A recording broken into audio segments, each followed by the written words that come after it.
Welcome to सद्भावना news and Poonam Sharma. तेंदुए की चिड़ियाघर से भागकर 7 दिन बाद नवरत्न बाग वन विभाग ऑफिस पहुंचने की कहानी की पोल खुलती नजर आ रही है। देखते हैं सुनील सिंह बघेल दैनिक भास्कर से खास रिपोर्ट। अपनी पड़ताल में मुझे फॉरेस्ट गेस्ट हाउस के ठीक पीछे एक बिल्कुल सुनसान हिस्से में तेंदुए के पगमार्क मिले। ये पगमार्क गेस्ट हाउस के पीछे सुनसान गलियारे से होकर घास, कीचड़ और झाड़ियों से भरे उस सुनसान इलाके की ओर जाते नजर आ रहे हैं जहां तेंदुए को एक मजदूर ने पहली बार देखा था।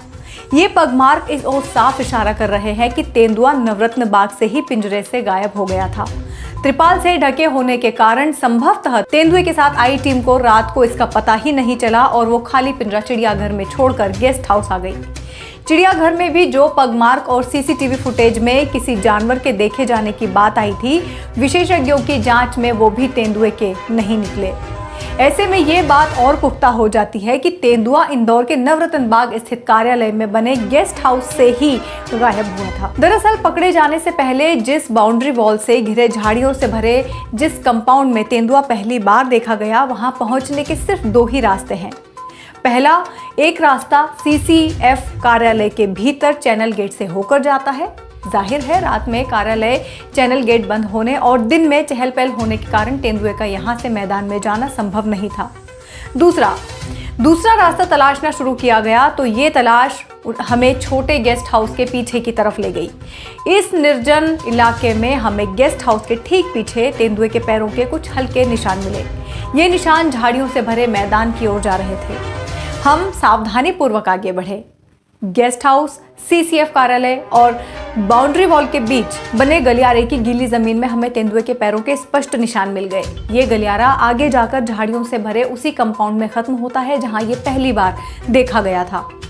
खाली कंपाउंड में प्राकृतिक रूप से एक पेड़ के 3 तरफ बनी ये झोपड़ीनुमा संरचनाओं की तरफ पूरी तरह लताओं से घिरी हुई है। 7 दिसंबर को करीब 10:30 बजे जब एक कर्मचारी राम सिंह बादाम तोड़ने झोपड़ी जैसी संरचना के पास पहुंचे, पिछले दोनों पैरों से लाचार तेंदुए ने उस पर गुर्रा लपकने की कोशिश की। देखते ही देखते हल्ला हुआ और रेस्क्यू टीम पहुंची। राम सिंह बताते हैं कि तेंदुआ फिर सुनसान गलियारे की ओर जाने लगा। एक तरफ हम लोग थे, दूसरी तरफ से हल्ला हुआ तो वहां से उसने वहां बाउंड्री वॉल पार करने की कोशिश की जहां पेड़ लगे हुए हैं। इस प्रयास में नाकाम होकर 3 बार नीचे गिरा। चौथी बार किसी तरह बाउंड्री वॉल पर चढ़कर दूसरी ओर आ गया। वहीं से उसे पकड़ा गया। कितना कमजोर था इसका अंदाजा इसी बात से लगाया जा सकता है कि बड़ी आसानी से रेस्क्यू के बाद कर्मचारी उसे गोद में रखकर चिड़ियाघर ले गए। नेपाल नगर से तेंदुआ लेकर आई गाड़ी के ड्राइवर अरुण भी बता चुके हैं कि टीम नवरत्न बाग गेस्ट हाउस पहुंची थी।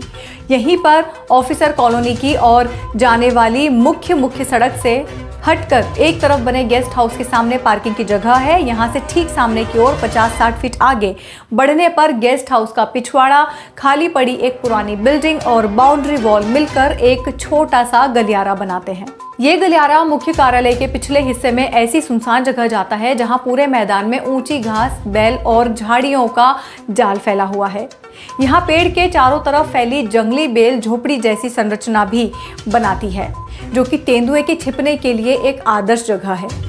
कई रेस्क्यू ऑपरेशन से जुड़े रहे एक वन अधिकारी बताते हैं कि तेंदुए जैसे जंगली जानवर हवा सूंघकर नम और जंगली क्षेत्रों का पता लगा लेते हैं। पूरे वन विभाग कार्यालय में शोर शराबे से दूर यही सबसे सुनसान और छुपने के लिए एक आदर्श जगह भी है। संदर्भ यानी आगे की पोस्ट उनके लिए जो मूल घटना से नावाकिफ है। इंदौर में नेपाल नगर से पकड़कर एक 8 माह का तेंदुआ लाया गया था जिसके दोनों पिछले पैर पैरालाइज थे। वन विभाग की टीम ने उसे रात में इंदौर जू में खड़ा करने का दावा किया। सुबह देखा तो पिंजरे से गायब था। जू प्रबंधन का कहना था कि जू में खाली पिंजरा लाया गया था। वन विभाग का दावा था कि तेंदुआ यहीं से भागा। 6 दिन तक चिड़ियाघर और आसपास सर्चिंग अभियान चलाया गया। जू को बंद रखा गया। आखिरकार दोनों पैरों से लाचार तेंदुआ 6 दिन बाद चिड़ियाघर से 2 किलोमीटर दूर रहस्यमय ढंग से इंदौर वन विभाग के कार्यालय में ही पीछे झाड़ियों से भरे एक सुनसान कंपाउंड में मिला। Powered by Arthros clinic, a dedicated centre for arthroscopy and sports injuries.